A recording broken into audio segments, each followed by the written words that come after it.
You've got 10 seconds.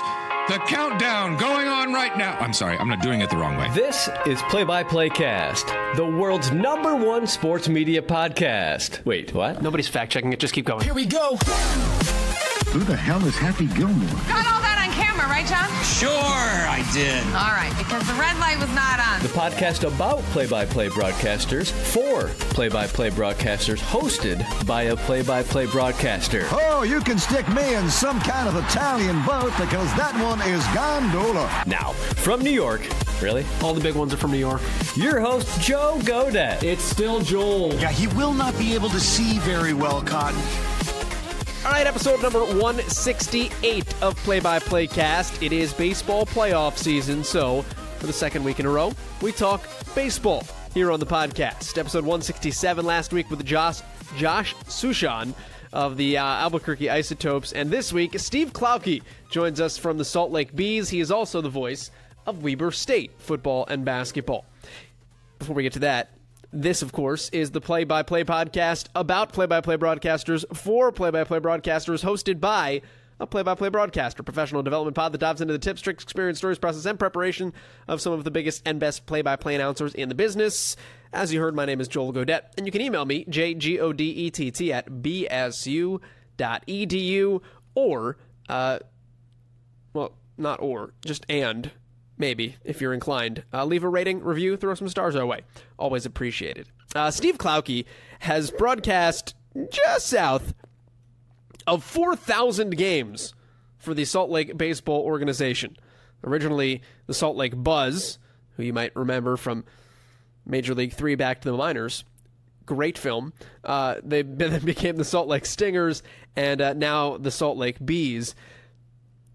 A stadium I have been to. Get to that story in a second. But he's also the voice of Weber State, which he has done on a full-time basis over the last couple of seasons, football and basketball, and he's been heard on any number of Utah sports networks and broadcasts since the early to mid-90s when he moved to Utah, which was originally to be part of the Utah Jazz broadcast. Pre and post, he did some talk, and then when the Salt Lake Buzz came to town, he took over their play-by-play duties, was a fill-in for Weber State until he became the voice of Weber State, has filled in for Utah, has filled in for the Jazz, has filled in with the Angels. He has been all over the place and is one of the bastions of broadcasting in and across the Rocky Mountain region. I have been to that stadium, by the way, because years ago, like 4 years ago, Ball State basketball played Utah, and our SID and I, we actually got lost. He forgot pants on the trip, so we were trying to go. We took the public transportation in Salt Lake City to. We had been there the year before, and we had done the tourist thing, and we went down to, see the Mormon Tabernacle and experience that part of Salt Lake. And we remembered there was a mall in that area. So the next year he needed pants, and we were like, all right, we'll go back to that area. If there wasn't a mall, there were stores, whatever it was. We were going to go back to that area. We get on the public transportation. We got off on the wrong stop. So we kind of got lost a little bit, but then we found a store. He bought some pants. We walked back out. And then we could see in the distance light towers. And we're like, all right, that's not too far. We walked, and the right field gate was open. So I have a picture in right field at the Salt Lake Bees Stadium that nobody knew about until right now. But that's my one interaction with professional baseball in Salt Lake City, Utah. Steve Klauke, though, has traveled the country broadcasting. He is a Chicagoan. He has broadcast in and around that area, including Wisconsin, southern Wisconsin. Has gone down to South Carolina with his career, and it has also carried him out to Utah as well. Very well traveled, very well respected, and for the last 30 years almost, as we said, is one of the deans of Utah sportscasting. So it is my pleasure this week to sit down and talk his career and how he goes about doing what he does. Steve Klauke joins us here on PXPcast. It's interesting.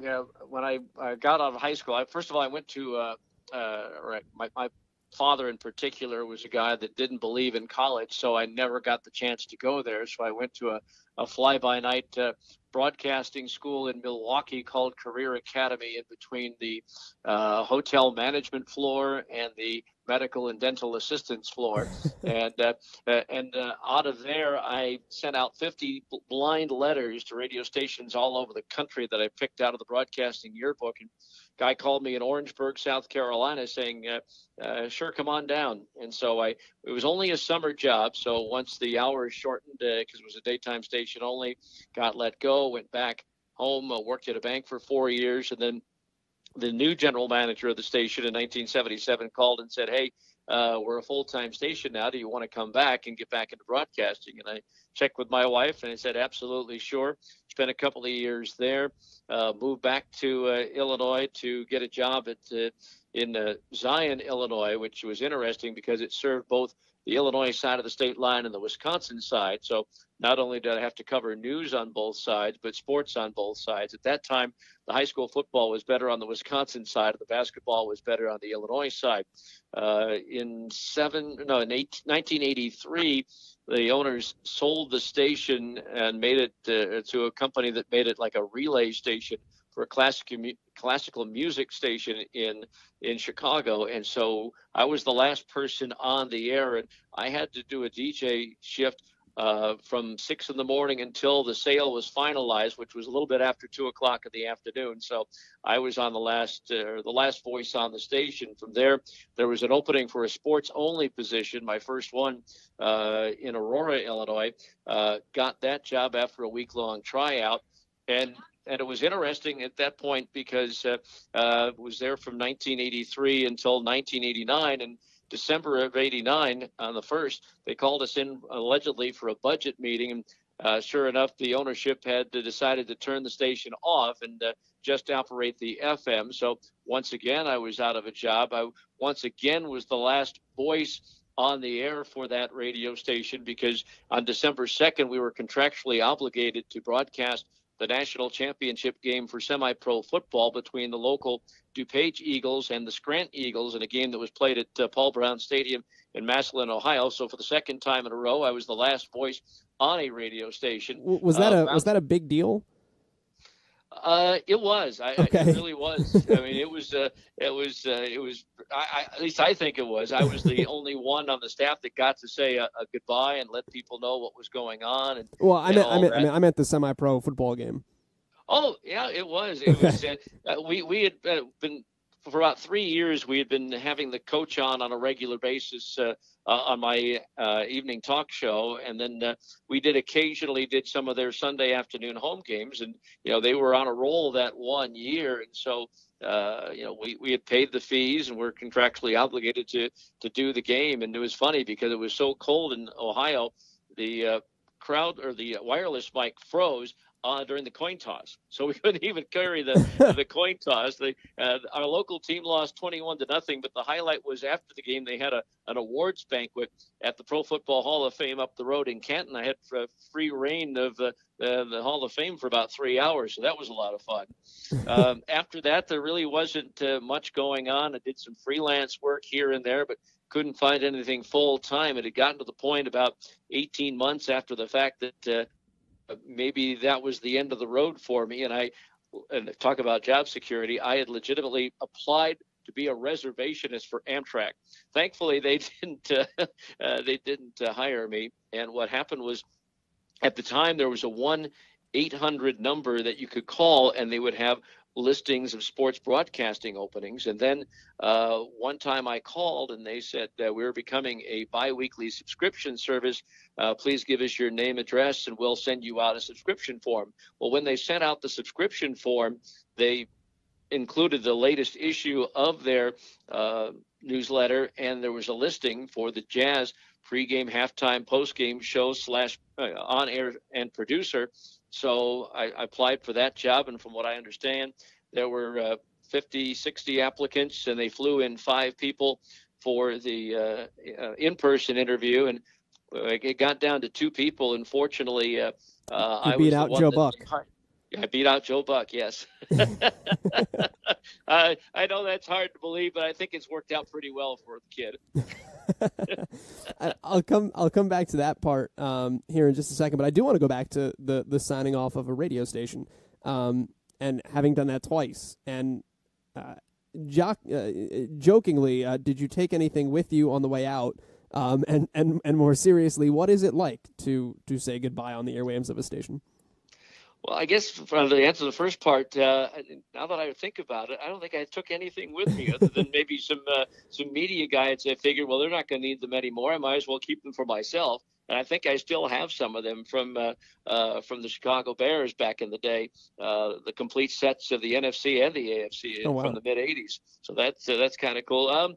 It was sad in both cases, more so the second than the first, because the first one everything was going to be fine for the people or some of the people there, the news people and the engineer and the secretary and even some of the sales people, because like I said, it was if I'm not mistaken, we were 96.9 FM, and the Chicago classical station was 97.1. So it was just kind of a nice, smooth relay from that point for people driving north to Milwaukee for the classical music. But the second one was sad. There was the station in Aurora had a great tradition of local high school sports that I was proud to be a part of. Matter of fact, the first sportscaster at that station to broadcast high school sports, you might have heard of the guy. His name is Chick Hearn.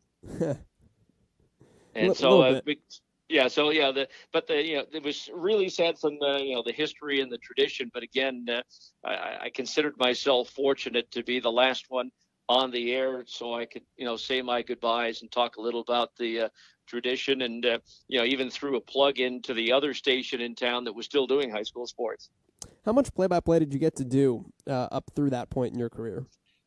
In South Carolina, the second time around, I did 40 games a year, and that was American Legion baseball. In 1978, the team Post 4 in Orangeburg won the state championship, and we had two future major leaguers on the team, Herman Winningham, an outfielder, and Mike Sharperson, who has since passed away in a car crash in Las Vegas. Those two were on the club. Also, Mookie Wilson's two younger brothers were on the team, and also our first baseman wound up being a fifth-round draft pick of the St. Louis Football Cardinals as a place kicker, because when he went to Clemson, he handled extra points and short field goals, and the long field goal kicker was a guy named Obed Ariri. So it was a pretty talented team. So I got to do that. In the next stop in Zion, a lot of high school football and basketball, maybe 2 games every week, maybe a Friday night game in Wisconsin and a Saturday afternoon game in Illinois, because the local high school didn't have lights.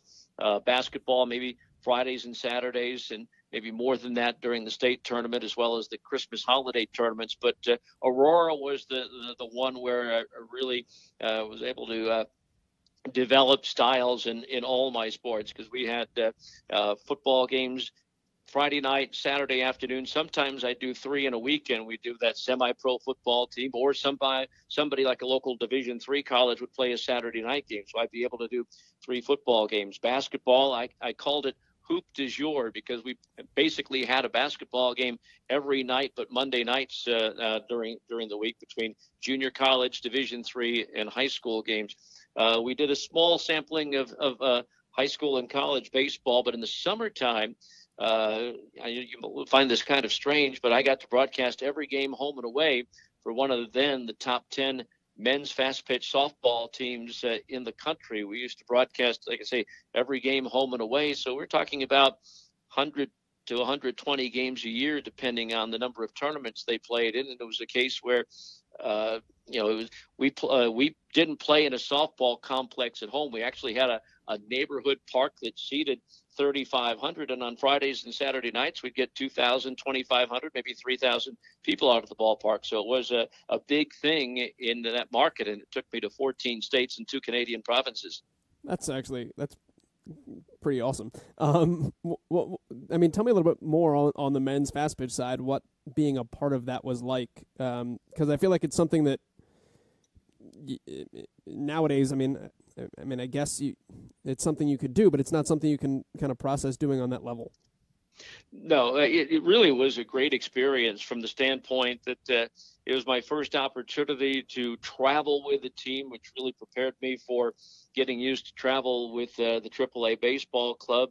A lot of times, though, we never traveled as a group. You had to find your own way to the different states and provinces. When we went to Canada, I think we had group plane tickets and all that, but for the most part, I had to drive myself from location to location. Sometimes we go on a week-long road trip, and we played in, I think it was Cedar Rapids, Iowa, for a doubleheader on a Friday night. Then it was, there was a Thursday night, then a Friday night in Mankato, Minnesota, and then a Saturday night, Sunday afternoon in St. Paul. So it was really a lot of fun. And it really, I think, in the long run, doing all that fast-pitch softball made me a better baseball announcer, because you've got grown men playing on a little league size field, so everything happens so fast, and it really slowed the game of baseball down for me when the ball's put into play. Yeah, no, that's true, and you think about it that way. I will say this about it: you never had sane hours when it came to fast pitch. For example, I think it was in 1984, it was the National Softball Championships was being held in St. Joseph, Missouri. And one night there was maybe an inch and a half of rain that fell, and they weren't expecting it and didn't put the tarps on. So it took them 5-6 hours the next day to get the fields ready. So everything was pushed back. There was a guy out of Tampa, Florida that had the broadcast rights to these games. And on these national and world tournaments, he'd use me on games when I was available, when my local team wasn't playing. And so he had me booked to do a game between Madison, Wisconsin, and Reading, Pennsylvania, for the Reading, Pennsylvania station. It was going to be aired on tape delay after their broadcast of the Phillies game was over with. Well, the game itself actually didn't start until 3:30 in the morning St. Joseph time, so 4:30 in the morning in Reading. So they ended up carrying the game live leading into their morning talk show. That's incredible. Tell me more in terms of, I feel like over the course of your career, you've done a lot of games for out-of-market stations and out-of-market teams as well. And, I mean, throw Reading, Pennsylvania into that mix. How have you come across so many times of being, I think I saw an article that, I don't know if you called yourself or someone had called you like the Mr. Fill-In or just the Johnny on the spot in that regard. Because it feels like you've been in a lot of those situations.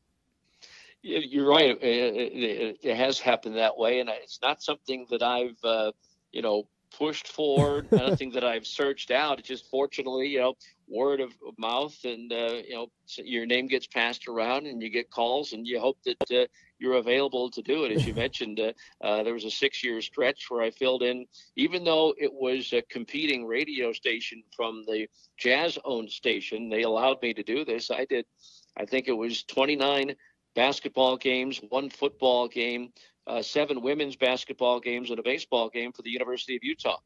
And so, filling in there. And then I wound up doing a game at BYU for Cal Poly. I think it was 3 games in a tournament. There was another one with Findlay, Ohio. They were playing BYU in an event there. And, Weber State used me as a fill-in as well, leading up to the time where I took over their play-by-play for football and basketball. It's just one of those things that people have passed my name around, and the people have been interested to use me. I mean, the one of the weirdest ones was with the then New Orleans Hornets. Back then, that was the one season that Steve Albert did their television, and they were in the play of the Jazz on a Saturday. Well, he had a Showtime boxing card that night, and so they moved Bob Licht from radio to TV, and Bob had known me through baseball in the past, so he recommended that I fill in for him on the radio side, and so I wound up doing that. The funny thing was, on that Monday after the game, I called the guy who hired me with New Orleans and asked him his thoughts on the broadcast, and he apologized for not being able to listen that night. And then he goes on to tell me that that was the Saturday night the final Saturday night of Mardi Gras. So nobody was listening. At least in my mind, nobody was listening. But hey, the check didn't bounce. It was blasting on all the floats. There you go. Yeah. There you go. In South Carolina, when you started to do all of those games, particularly in the high school level and Legion ball and things like that, how'd you get good at it?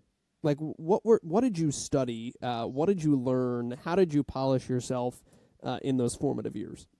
Well, I think a lot of it was one was repetitions. I think you need your reps, and I also think as time went on, I became better and better at game prep. I mean, my first ever broadcast, I knew nothing about game prep. I just thought, you got your rosters and went. That was back.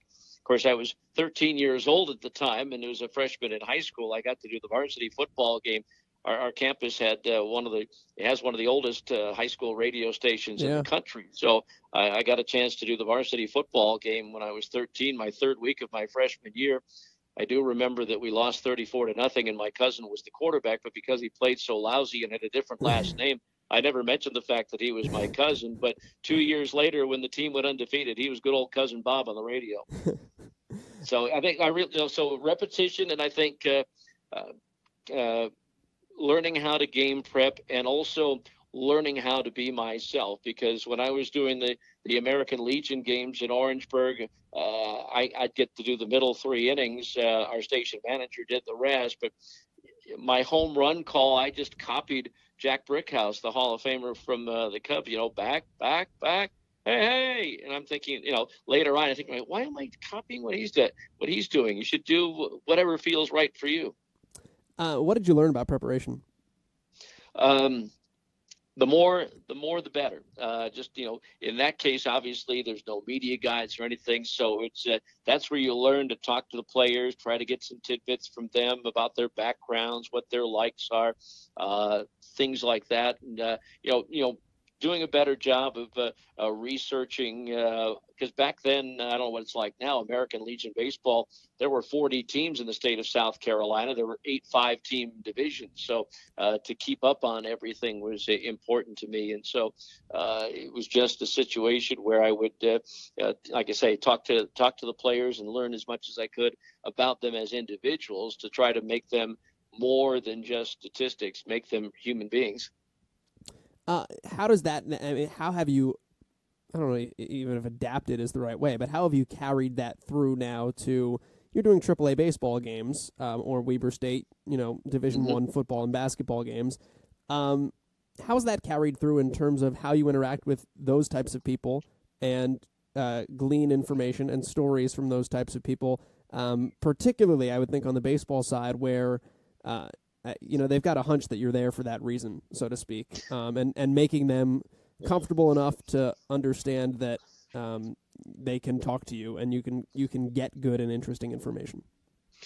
Well, I think one of the things, it's funny, it's actually gotten a little more difficult as the years have gone on, because when I started the AAA in 1994, the age gap wasn't as big. So I would occasionally go out to lunch with the guys and, talk to them and learn some things about their backgrounds and all that. And it was a much more relaxed atmosphere. And I would, let them know that, or when they would tell me something, hey, can I use that on the air? Now it's just, trying to cram all that in around the batting cage before a game or in the clubhouse and what have you.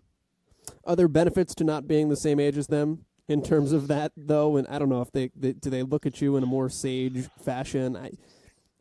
The guys who have been around, yes, I would agree with that. And then they tend to let the other players know that, hey, this guy's okay. You can talk to him and tell him whatever, because he's not a guy that's going to, rip you on the air. He's not going to tell a story about you out of turn that he hasn't talked to you or asked you about in the past. So I think it kind of gets passed down, which is nice at this level when guys might be with us for 3 or 4 years at a time. The guys that are in their 3rd or 4th year, know what I'm about, know what I do, and are comfortable letting the other guys know that, hey, you can talk to this guy without any worries. What do you find out at the batting cage? What are the things you're trying to learn in that setting? Well, for example, every season that we get anybody who's a switch hitter, I asked them, well, how do you approach batting practice as a switch hitter? You do 50-50 or do you do it 60-40 based on who you're facing that day? If you're starting out as a left-handed batter or a right-handed batter, I'll ask them about their families, just any little tidbits that went on. For example, it's funny, the Angels are very secretive about their information, so they wouldn't let their TrackMan guy tell us, what the distance was on a home run, what the exit velocity was on a base hit or whatever. But Justin Bohr hit a ball that was just crushed over the batter's eye here in center field, and I go, boy, that was quite the blast yesterday. I wonder how far it went. And one of the guys who had been with us for a few years gave me it was 497. Because they knew, they were told, they have the information. They just, for whatever reason, the Angels won't let us have it. So you brought up an interesting point there, because you said every time you get a switch hitter, you'll ask that type of question. Mm-hmm. And obviously you've done more than 3,000 games at this point at the minor league level, and I even think about this from time to time when similar opponents come to town and similar teams, similar schools. You see a guy, in your case, you're seeing the same players, 10, 15, maybe games a year from an opposing team. What are the ways that you take something like that can get stale and make it new and interesting every time? Not necessarily to the listener, because maybe it's the first time they hear it, but even just to yourself, to say man, I've asked a switch hitter this before and I've heard that before. What are the ways you make old information new again, even in your own mind? Well, first of all, I won't, even if I get the information, say in mid-April from a guy, I might not use it until mid-May or early June. Try to spread things out. I'll also, maybe go back to him 2 or 3 months later and say, have you made any adjustments? Have you changed your pattern since I last asked you about it? Just try to get updates on what they do, if they're doing anything differently, say in July than they did in April. Well, I guess I mean it in terms of, too, not necessarily the same guy, but it's like, switch hitter comes through in 2018, 2019, different guy comes through. I guess, do those questions ever get old to you, or is it always different answers and different avenues you travel down? No, it doesn't get old to me at all, just from the standpoint that, the first time I read it, how many people or mention it, the next time I think about using it, I mean, how many people do I know were listening that time? It's to me, it might be old information, but it's new to the people that I'm talking to. Gotcha. Yeah, and it's just that's the way you have to treat it. Yes. And then it rings true. 2 interesting quotes I found about you. From a story. No, it's not a bad thing. The Deseret News, I think it was the Deseret News, had a story when you were, I believe, sportscaster of the. It was the 2,500 games for you. Mm-hmm. And they quoted a couple of Utah guys. Greg Wrubell said that your voice is classic, and then David Locke from the Jazz said it was very listenable, which I think is but I mean, that's one of the higher compliments you can get, because there's nothing more of a pain than a guy. It's like, it's just grating to hear. Well, it's funny that you say that, because the story behind that is that when David got a chance to do his first high school football game, when he was wet behind the ears, he asked me to critique it. And when I did, I said it was listenable. And he actually took offense to that description, and he's told me this. He has used this as his motivator throughout the years, and we've joked about it throughout the years as well. So that's where the listenable came from. Why did he take offense to it? I don't know. He just thought maybe he thought he was better than I described it. Maybe he thought that listenable was he just got by, and he thought he was better than that, which he wasn't. I've always thought about it as like, hey, you're an easy listen. It sounds clean, like I can sit back and enjoy it. And those 2 quotes kind of rung true in that same regard together. Describe your style that way, in terms of why do you think, I know it's hard to self-critique that way, but why do you think you're an easy listen, or what is it about you that is is relaxing and digestible to sit down and take in a game?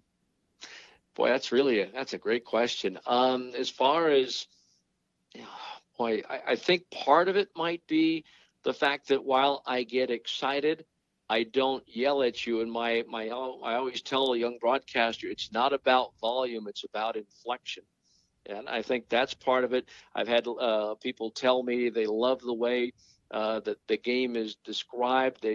They can see the game in their minds while they're listening. I think the ultimate compliment from several people that I've been able to get through Twitter and what have you, they say, I really don't like baseball, but I like listening to Steve just because he the way he describes the action. I'm considered a old school by a lot of people that I still think painting the picture is the biggest thing in a radio sports broadcast. So you just can't say, here's a ground ball to short. You say, it's a two hopper handled on a backhanded bounce or handled on a belt high bounce, backhand bounce. You know what I'm saying? Yeah. But I'm just I don't know. I just think it's I think the storytelling in baseball, and I think the description in basketball and baseball, and not or in football and basketball, and not making every play sound like it's the Super Bowl or the NBA Finals or the World Series.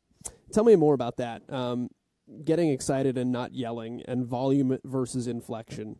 How much effort and thought and work went into honing your ability there? Because I have to imagine at some point early in your career you had the realization of those two things, and it took some time to get yourself to where you are now.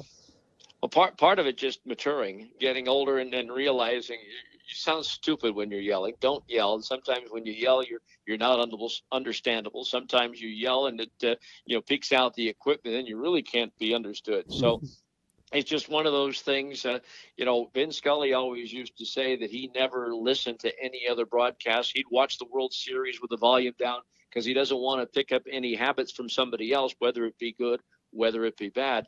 I was completely the opposite. I loved to listen to I still listen to.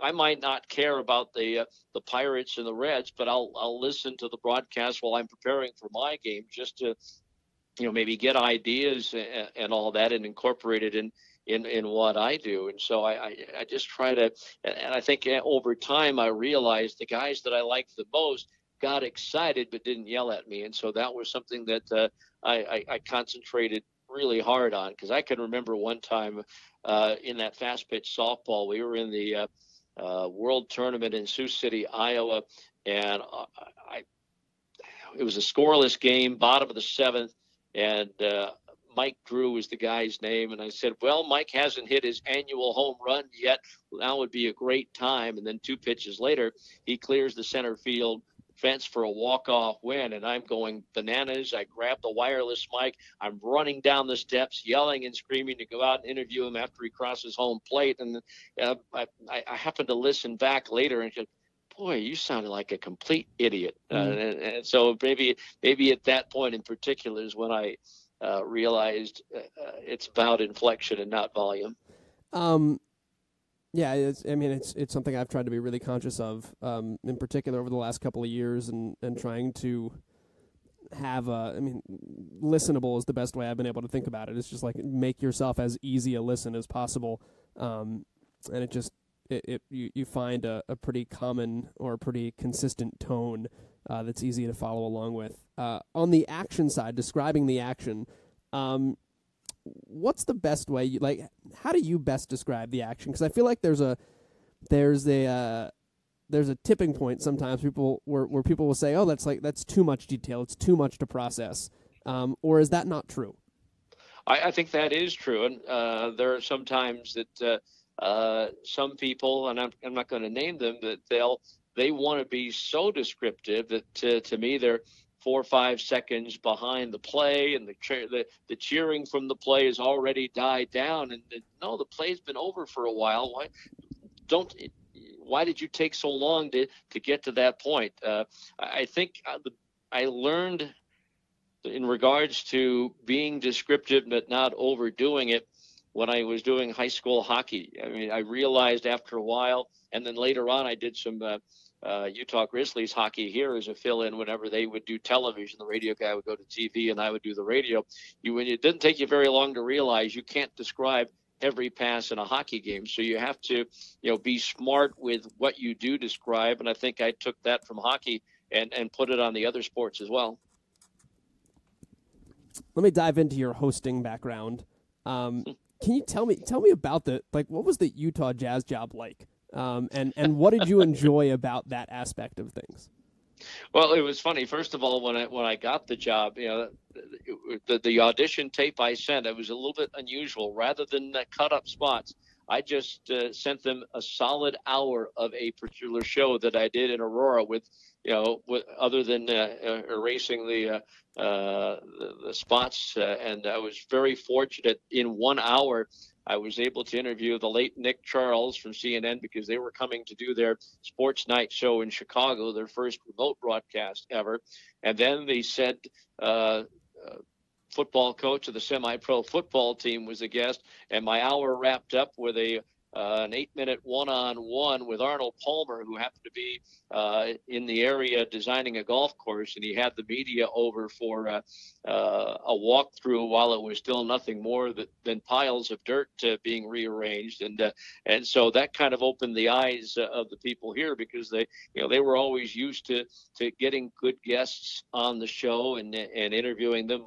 The lead host, Dave Blackwell, had a black book of numbers that was unbelievable. I mean, we had Tom Brokaw called us to come on the show 15 minutes before the NBC Nightly News began on the day that O.J. Simpson canceled at the last minute an interview that he was going to do with Tom Brokaw and Katie Couric. So it was one of those things. It was a lot of fun, especially because of Dave's background, because he had been a beat writer for the Jazz for a number of years, and he knew every NBA coach by name, and these were guys that would come up and talk. As a matter of fact, the best thing was for a 7 o'clock tip-off, we would go on the air courtside at 4 o'clock, which was ridiculous, but neither here nor there. And every single coach except one would always, we wouldn't ask, hey, can Coach so-and-so come on the air?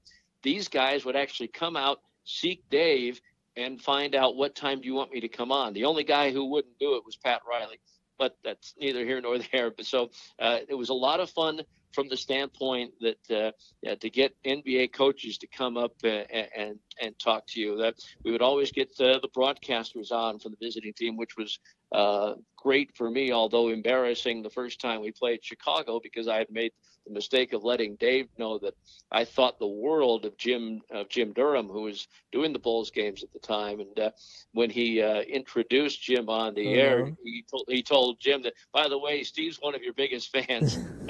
But it was nice because we, from that point, developed a friendship and was saddened by his passing a few years back. But so that was, those days were a lot of fun, and obviously the team was fun to cover. It was Stockton, Malone, and eventually Hornacek. The only bad part was really starting in 1994. I'd be around for the regular season, and I would miss the playoffs because of baseball coming.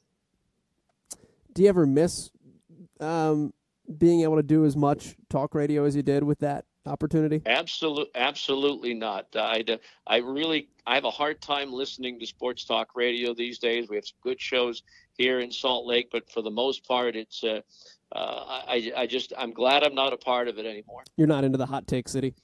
Not into hot take city. I'm not into playing the hits. I mean, it was funny. I used to cringe when Dave, back in those days, would bring up boxing and horse racing, and I would think nobody cared, but yet we were getting 6s and 7s in our ratings, and nowadays they're fighting for 1s and 2s. It's just and they only talk about Utah, BYU, and the Jazz. That's it, and to me that's just that's boring. And I have a problem with nowadays nobody gets credit for winning anymore.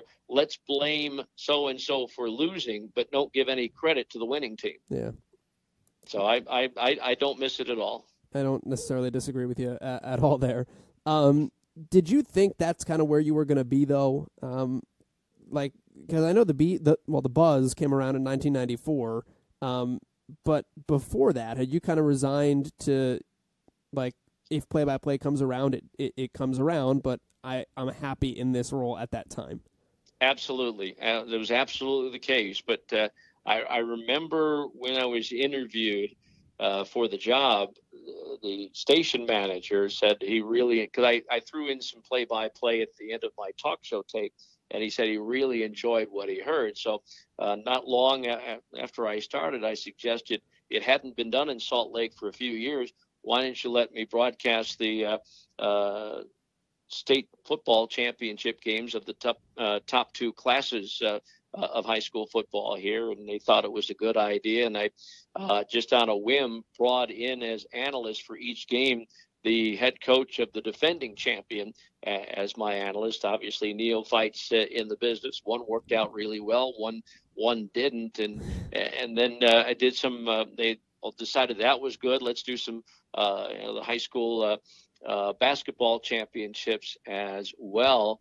And I knew I had my foot in the door there, but I figured it was going to be primarily talk show, and maybe hoping somewhere along the line that Hot Rod misses a game and that they'll use me as his fill-in, which finally came to fruition in December of 1994 after the first baseball season. So when the Buzz came into reality, I've heard you tell the story a little bit. You went to Portland and did a couple games before they moved the team. Is that correct? Yes. What happened was as usual at a charity event, there was a backup at a par 3 golf tournament here in Salt Lake. And so I went up to our general manager of the station and the vice president of broadcasting for the Jazz because they were interested in the broadcast rights for the team. I said, well, why don't you let me go up to Portland, broadcast the last 2 games of the regular season for the Beavers, and that way the fans here get a feel for the new team that's coming in, and this shows the ownership that we're the ones interested in the broadcast rights, because KSL Radio apparently was interested in the broadcast rights as well, and they thought it was a good idea. So went up there, did the Saturday night and Sunday afternoon game. Well, what I didn't know was that the Saturday night, the owner of the team was standing in the doorway. There were no doors to the broadcast booths at Portland Stadium at that point.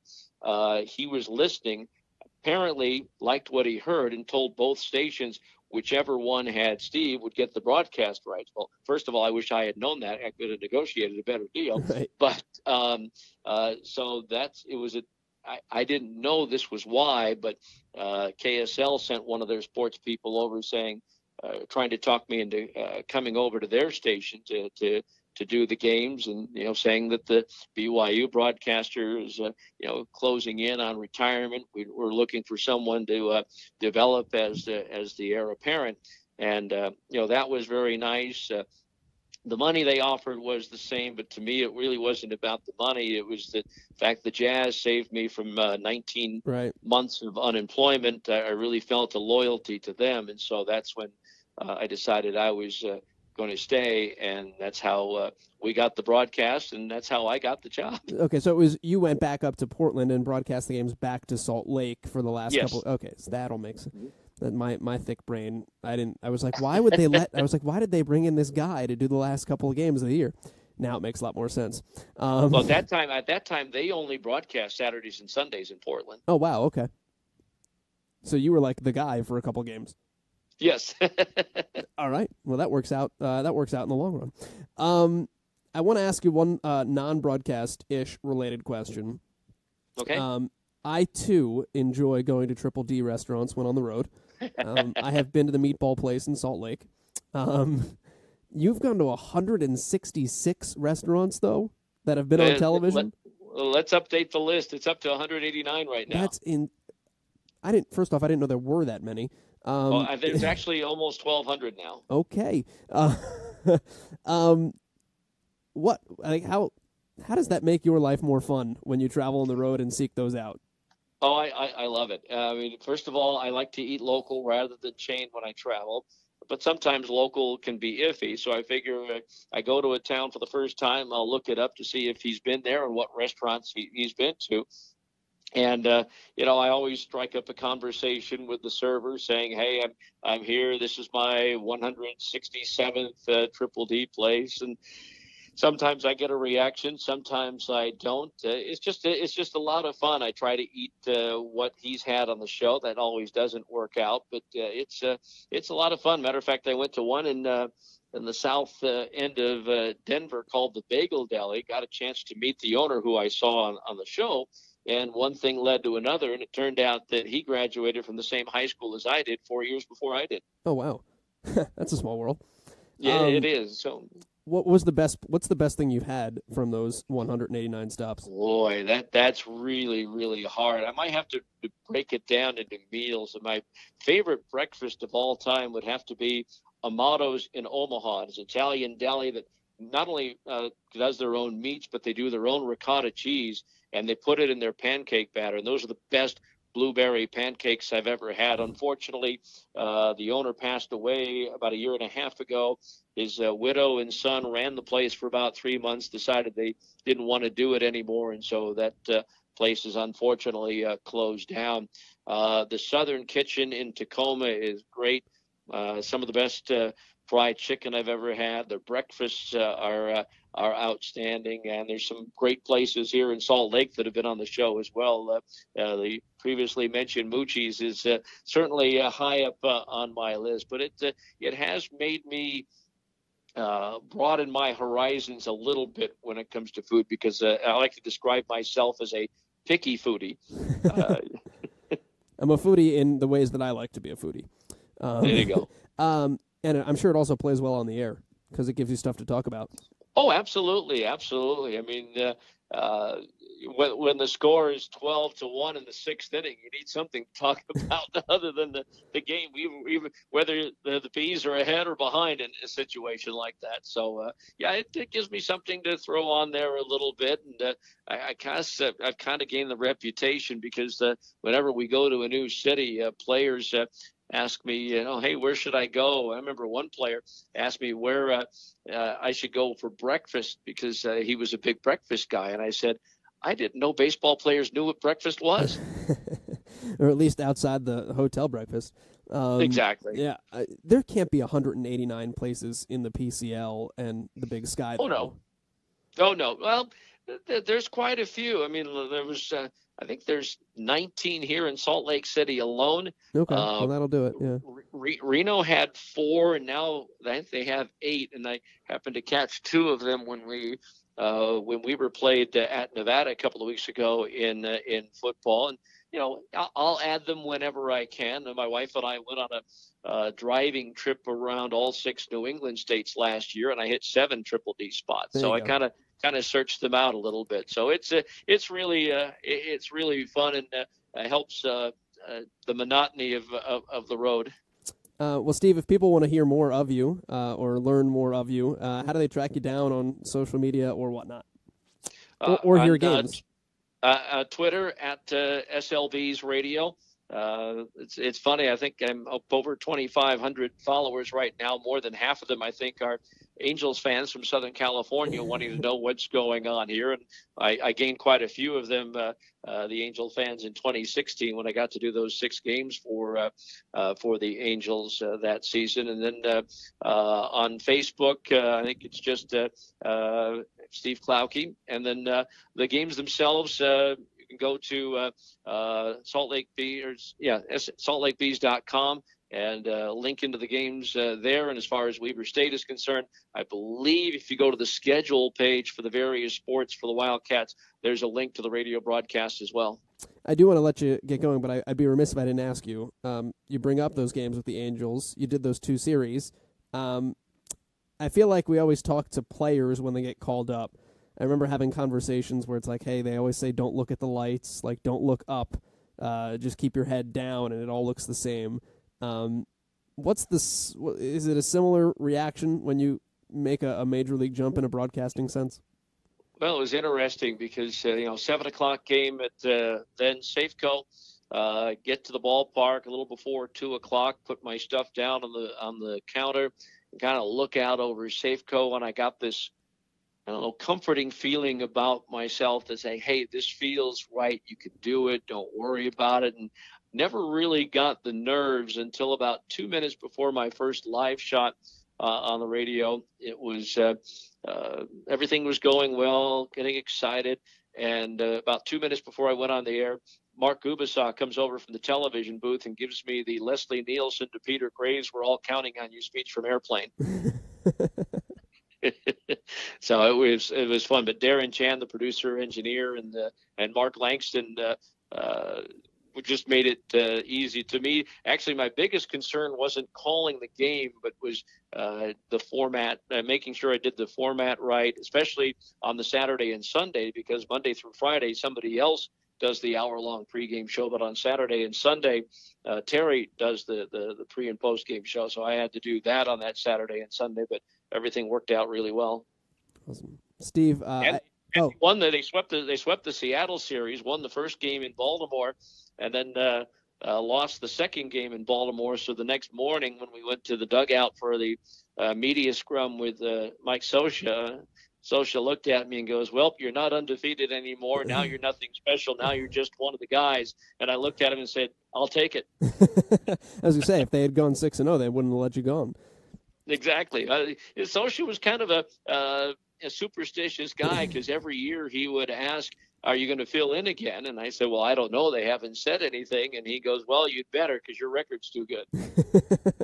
It's like you need to make sure you tell that to the right people. Exactly. Yeah.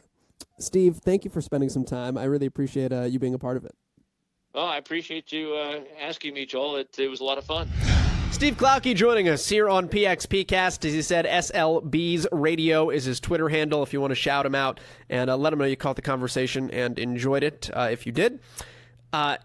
Great example that you never know who's listening. I had heard him tell that story about going to Portland to broadcast some games, which was like brilliant idea, by the way. But like it didn't. I was like, why would Portland just let this guy come up and do their, like? Didn't they have a guy? Like, and I mean, it turns out they didn't every game. But I was like, they're gonna let this guy. I didn't realize at the time he was broadcasting them back to Salt Lake City, which, again, brilliant. But the fact that the owner of the team was listening and said, "That's my guy. Whoever he works for gets the games." Truly, you never know who's listening. On the other side of the radio, or quite literally, in the doorway of your booth. It's always a good reminder to put your best foot forward every time you pot up that microphone. Many thanks to Steve for joining us here on episode number 168 of PXPcast. That does it for us today. We're on a 7-day break. I'll talk to you next Friday. This is PXPcast. My name is Joel Godet, and we are out.